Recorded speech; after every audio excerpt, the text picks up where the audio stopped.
Leadership can be taught, but can it be professionalized? Find out on today's episode of The Genetics of Leadership.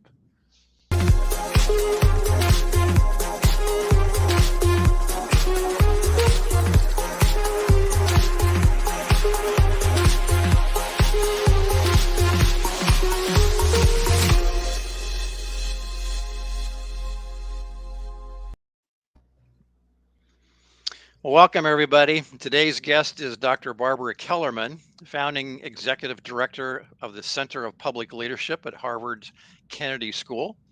Dr. Kellerman is also the Kennedy School's James MacGregor Burns Lecturer in Leadership.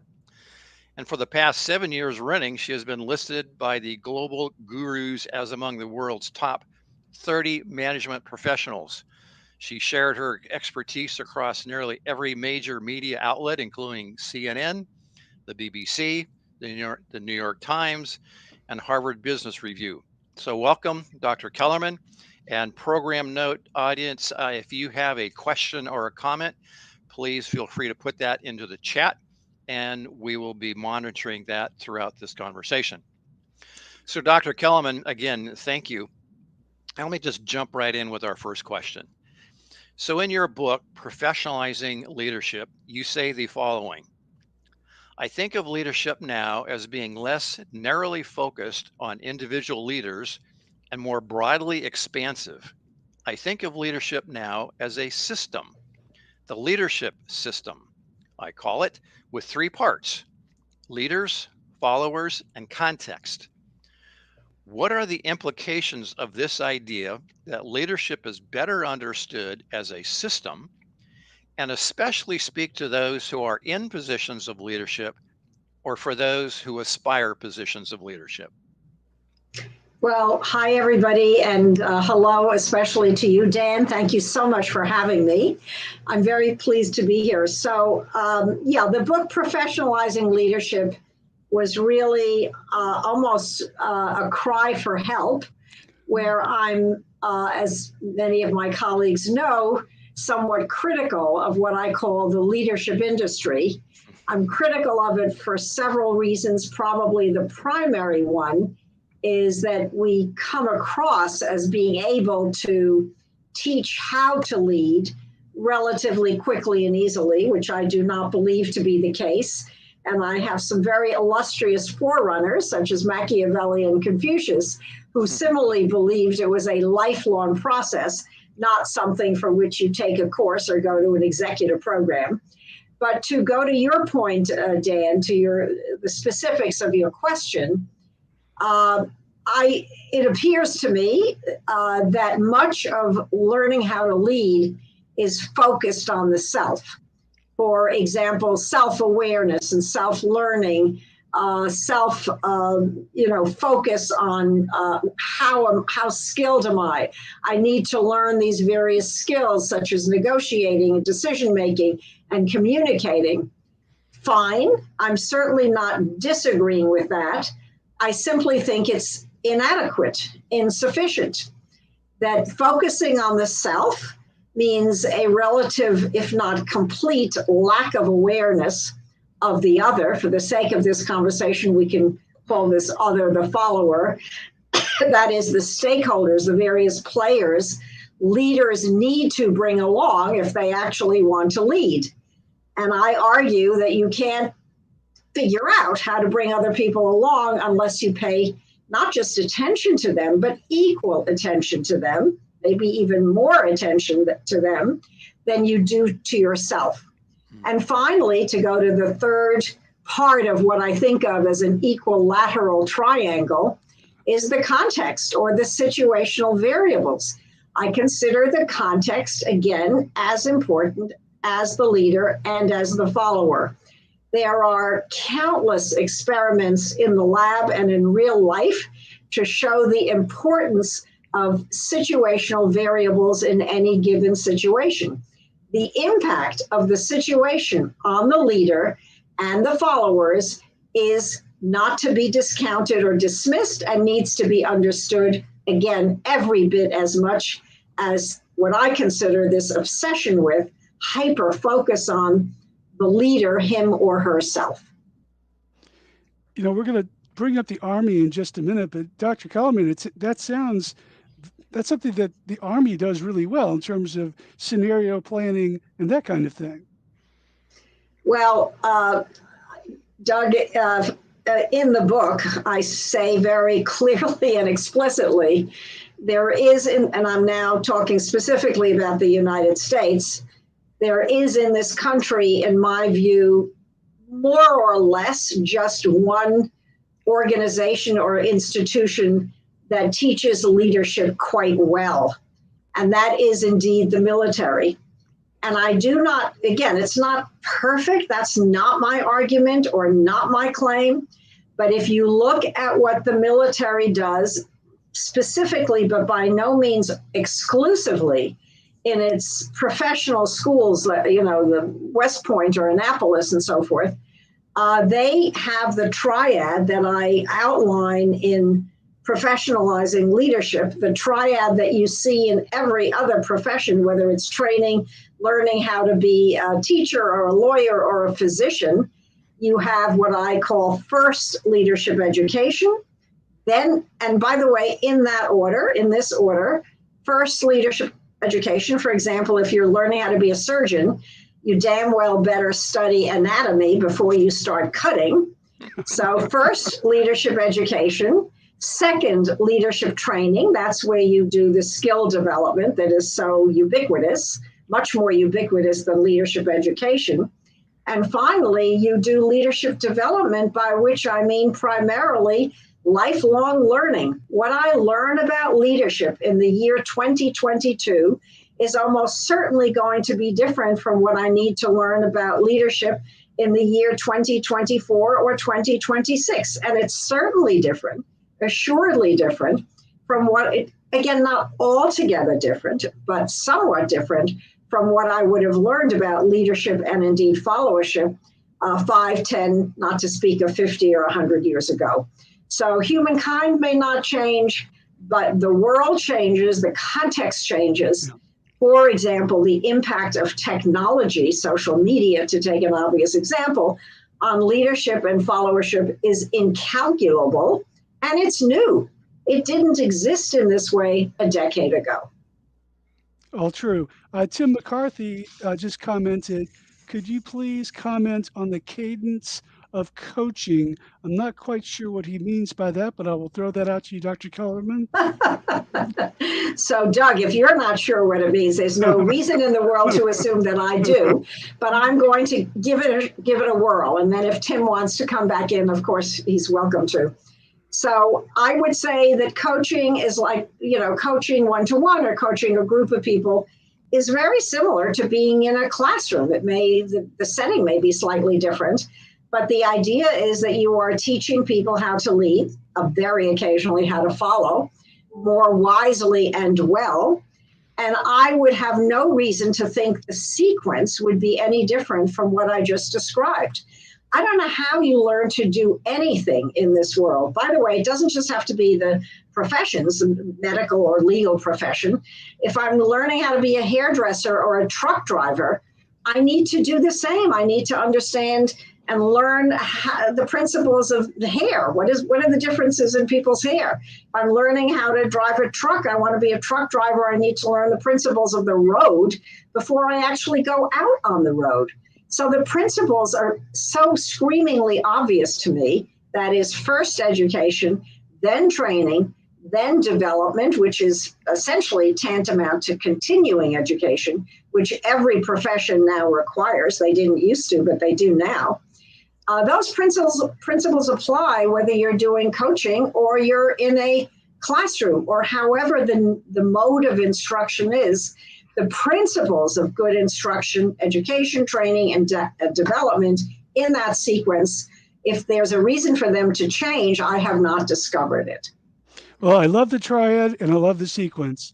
In 2012, Dr. Kellerman, in your book, The End of Leadership, you take on the multi-billion-dollar leadership development industry, what we're just talking about, and you called it out as a failure. More recently, you even take take to task your own institution of Harvard University. I think you've sort of begun to talk about this, but what is the disconnect, or can you expand on the disconnect? And more importantly, what can we do about it? Well, what can we do about it? We'll turn to that in a minute. Yeah, I mean, I don't, again, to return to a point I made earlier, so far as I can tell, the only institution that reliably does it right in the United States is the military. I do not feel the academy does, including any school, this Stanford or Harvard, the top, the elite schools. I'm not saying they do it badly. I just don't think they do it as well as they could. It is not learning how to lead is not professional. It does not emulate the professions in terms of the sequence to which I alluded. It is quite scattershot. The approaches at the different institutions are the same. There's no core curriculum. There's no agreement on who is credentialed to teach how to lead in ways that make sense. So we have, if you're going to teach medicine, by the way, you probably need to have an MD degree. What are the credentials for teaching leadership? They're scattershot. They are varied. There's no systematization. So we have never had the leadership field. There are several professional associations. I co-founded one of them, the International Leadership Association, but there has been no association, professional association, powerful enough to impose on those who belong to it, as well as anybody who doesn't, such as the American Medical Association, which many people have a lot of trouble with, but it is reliably seen as a serious source of information and credentialing of teaching institutions. So I'm just saying, those of us who profess to teach leadership, specifically how to lead, have no equivalent. So we have never done, I start to talk about it, that, as you point out, in the end of leadership, but I do say much more about it in professionalizing leadership, for better and worse. By the way, I recognize I wouldn't say I'm alone, because there are now critics of what I call the leadership industry. I'm not nearly as alone in this as I was 10 years ago. But obviously, everybody who teaches leadership, although I tell my students or audiences, I do not teach how to lead. I teach about leadership. But if you're in this field, you are sending a message to people sitting in front of you, which is you can tell them what to do and how to do it. And I don't believe that we do as good a job of that as we could, even if we did nothing more complicated than emulating what's happening at West Point. So speaking of West Point, so in Professionalizing Leadership, you talk specifically about the U.S. Army's approach to leadership development. What makes their approach work, and how can we learn from it? Well, I want to be clear, Lisa Marie. I recognize that a place like West Point has a very particular population. They have a captive population that is, generally speaking, undergraduate students from approximately 18 years of age to approximately 22 years of age.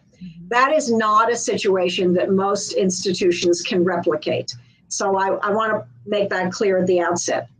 At the same time, if an institution such as the one that I was affiliated with for many years, Harvard, had a program, which I have advocated, to, I might add, no effect whatsoever, but I believe in it nevertheless.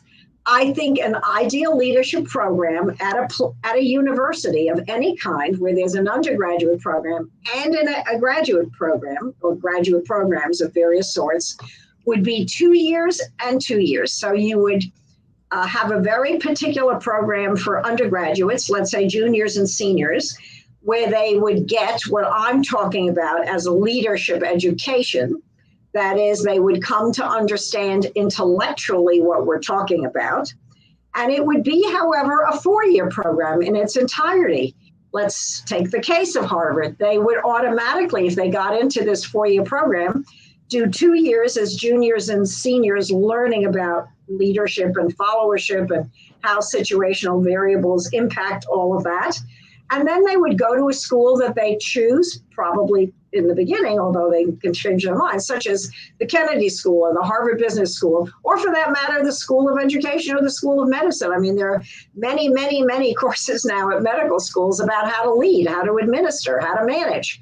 So it would be a 4-year program in my fantasy, I might add. Again, clearly this has not happened, but in my head, we cannot replicate West Point, but we can look to see what it does well, which is to get young people, to teach them, to give them a leadership education, and then to make it professionalize, whether it's in business or education or in government, whatever it is, 2 subsequent years. That to me would be the closest emulation and a very, very valid and legitimate one of what happens in the military, which begins at a place like West Point, but the Army and the Navy and the Air Force, et cetera, they have lifelong learning. They don't stop when you graduate West Point. This is a lifelong process, and we do not, on the outside, we civilians seem not to be able to replicate what to me is a rather basic and obvious model. Excellent. Dr. Kellerman, this might be a bit of a trick question, but during the course of writing my own book on leadership, I had the opportunity to interview General Barry McCaffrey. And you may have run into him a time or two, but he's still a paid analyst on MSN, I think, for issues of national security. One of the most remarkable 1-hour conversations I've had in my life. And in the course of the conversation, except for this one, right, Dan? Yes, absolutely. Thank you, Dr. Kellerman. I just want to be clear. Let's get our priorities straight here. Okay, yes, go ahead. Right. Sorry to interrupt. Thank you for that reminder. But in the course of of my interview, I said, if there was 1 or 2 words that you would use to describe the Army's approach to leadership, what would they be? And this is exactly what he said, and this is his exact cadence. He said, immediately, we practice servant leadership. And then he paused and said, there's another word I would use, and that word is love. Which, frankly, I was stunned. I had no idea. I'm thinking to myself, wait a minute, the Army trains soldiers to kill the enemy. How does that have to do with love? So he then went on to explain to me that love in the Army sense is an action of leaders loving their subordinates.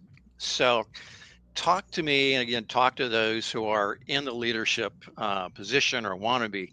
How does this idea of servant leadership and love impact the leader and their interactions with their subordinates? Yeah, it's a really interesting. I love the idea of the conversation, Dan, and the answers that you received, especially the second one. The first one, the term servant leadership, is one we're all familiar with. But the idea of love being part of this equation, that is not a word we typically hear. Mm-hmm. Now, my own reaction to that is it's lovely and it's applicable to the military. But how translatable that word love is to the organizations with which we're familiar is a very different question. Yep. We all know that the military is it is not like other organizations, because as you implied, Dan, and certainly as the general implied in his response to you, there is a level of responsibility for the other. We are dealing here, after all, with life and death, mm-hmm. that you can't simply graft onto Google or IBM or General Motors, or for that matter, our institutions, our own institutions. So you will certainly find leaders who are, have a servant leader mindset. And I think you will find leaders who say, I love my people. We're a family. It's all just so wonderful.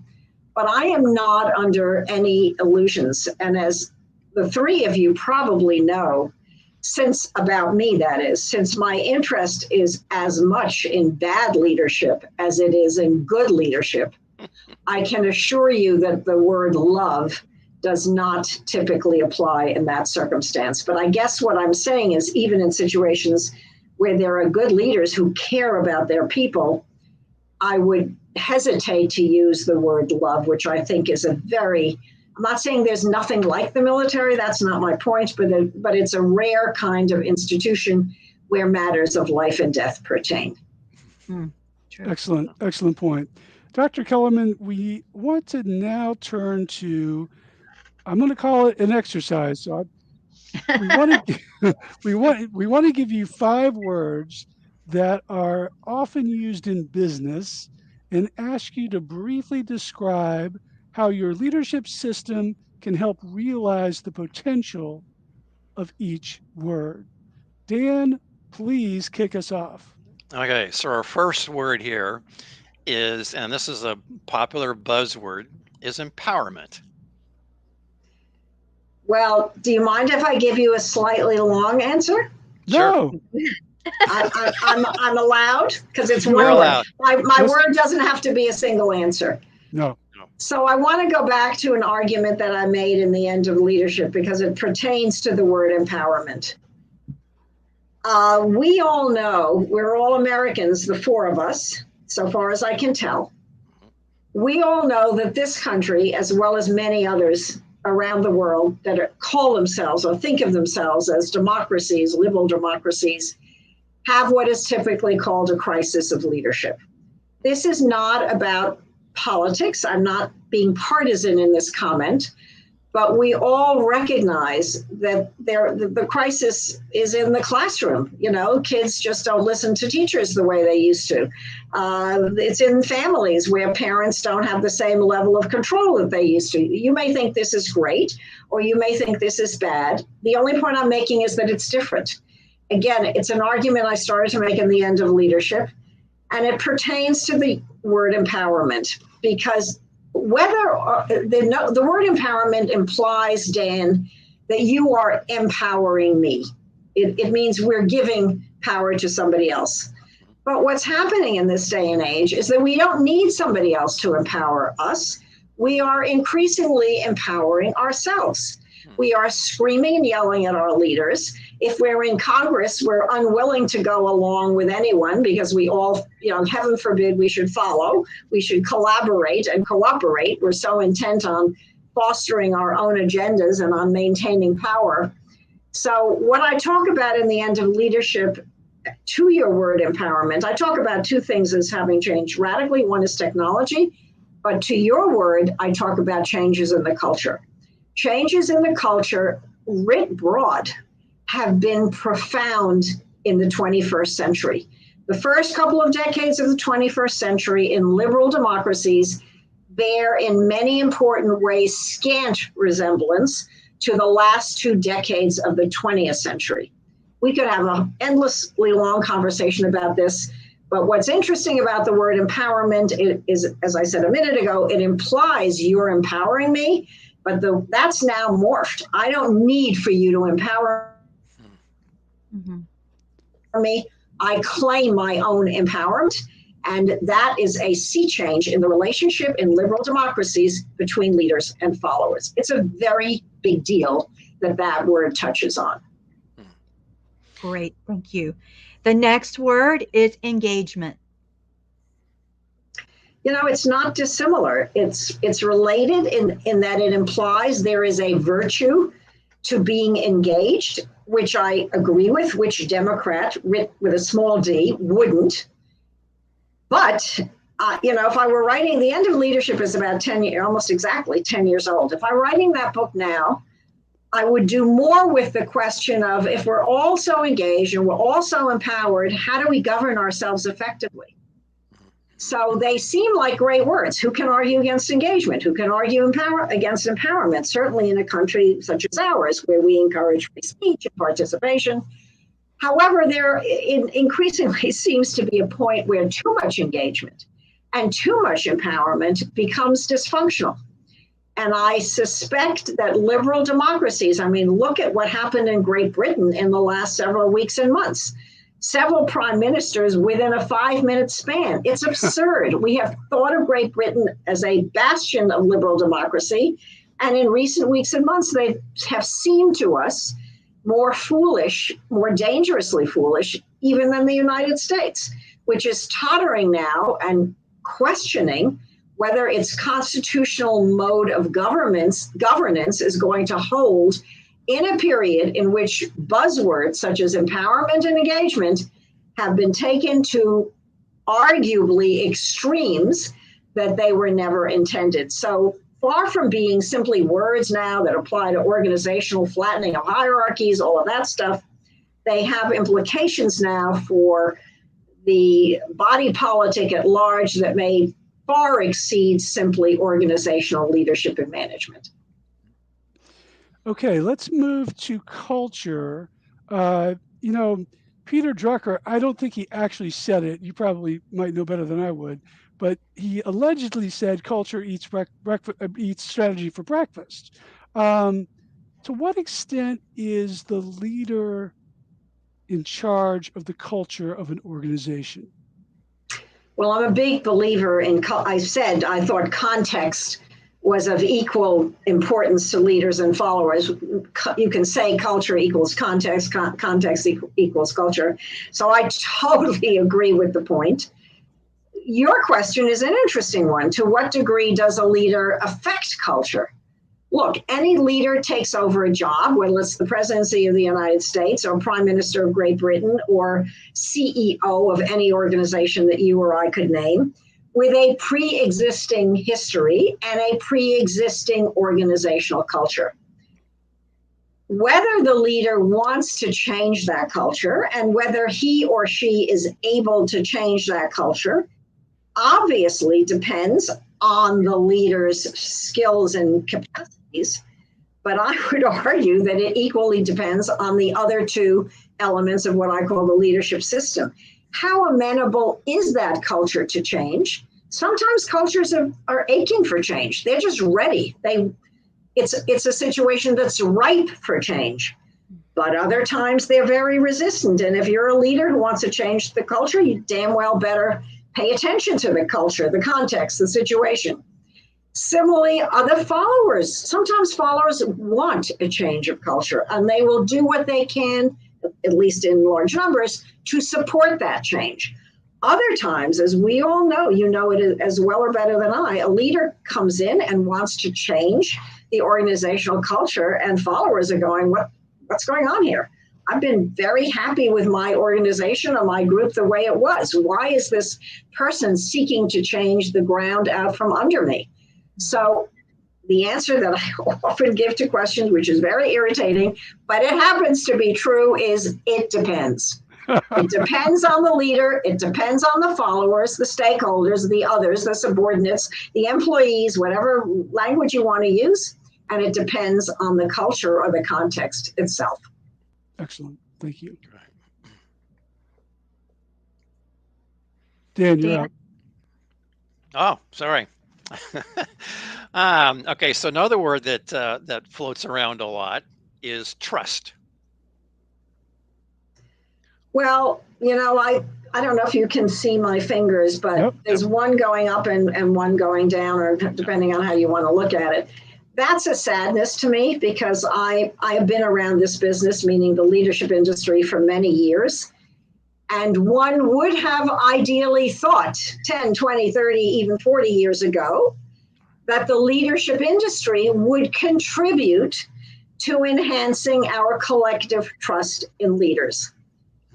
One of the most striking things about the leadership industry, and one of the greatest indicators to me of its general failure, is that it has soared in importance and in dollars invested in training leaders, while our trust in leaders across the board, and I mentioned earlier that the military has, I think, still the highest level of trust, much more than the press, much more than business leaders, much more than obviously government leaders, even Supreme Court. All of those institutions have declined drastically and indeed precipitously in trust, while the leadership industry is burgeoning and wildly successful. So I raise the question, again, which people don't necessarily like, what's wrong with this picture? Why is the leadership industry not doing a better job of what it's not, even if it isn't doing stuff that's wrong? Why isn't it doing more right to countervail the, maybe the word tragic is hyperbolic, but the sad decline in trust in our leadership class across the board, even educational leaders and religious leaders. By the way, we can get into why educational and religious leaders have suffered the same decline, probably a separate conversation, but you know as well as I do that they have. There's virtually no group of leaders that is exempt from this general statement, and it is both a sadness as well as a reflection, I have argued and continue to argue, on what I call the leadership industry. So if I hear you correctly, I think what you're saying is that the general state of leadership across the board, with the military possibly being one exclusion, is actually getting worse over time rather than getting better. I think I would frame it slightly differently, Dan. We perceive that it's getting worse. I do think there is something to the way you put it. I think the lack of ability, particularly of our political leaders, to work together in a more effective and calming way is obvious. That I mean, who could deny that? The relations among members of Congress, for example, the Democrats and Republicans, the right and the left, you name it, is much more fractious and divisive now than it was 25 years ago. But added to their own lack of a strong performance in this regard is our perception of them, which further fuels the dynamic. And one of the reasons I think it would be so important to professionalize the leadership, has our trust in doctors and lawyers also gone down? In teachers and in priests and rabbis, all of that, has it also gone down? Yes, but not as much as our trust in government and our trust even in business leaders. We trust them to be effective as leader. If they turn a profit, oh good, that's the measure. But our measure of what constitutes a good business leader is a little more broad now than it used to be.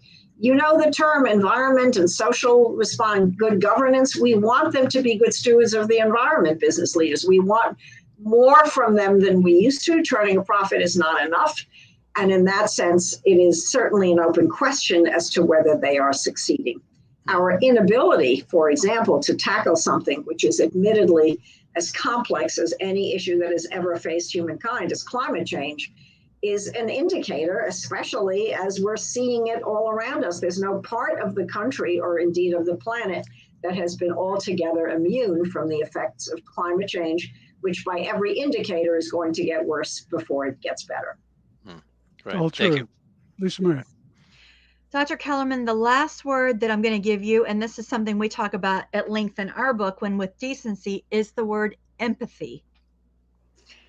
Well, it's another one of those sweet, nice words, a little bit like servant leader, that has all kind. How can someone like me go against empathy? I think empathy is lovely. But when I look at the real world as opposed to the imagined world, and I look at Putin's war, at this single leader who has changed the face of Europe, and it was proceeded since February 24th, when this invasion began, 2022, to demolish much of Ukraine and to upend millions of lives in various ways, as well as destroy some lives. I can't say that the word empathy dominates my thinking of how the real world is. Are there leaders who are empathetic? Yes. Do I think it's good for leaders to be empathetic? Yes. But in the real world, do I see huge numbers of leaders that are wildly empathetic? Not so much. I'm not saying there aren't many of them. I'm just saying that any student of leadership needs to look at the world whole and not, in my view, through rose-colored glasses. The leadership industry has more rose-colored glasses than I think it ought to. And I think most of us would be advantaged by understanding this this is complicated. It's a complicated business. And for us to fall in love with words like empowerment or engagement or empathy, they're great words. I just wouldn't fall in love with them because in the real world, they're not, alas, always in evidence. Excellent. Thank you so much for joining us today. This has been great food for thought. It's been very insightful. And so we really appreciate you joining us. And I want to thank everyone else who was listening today who joined us. You can find a recording of this episode on LinkedIn as well as on our YouTube channel at Communicate for Impact. And please do check out Dr. Kellerman's book, Professionalizing Leadership.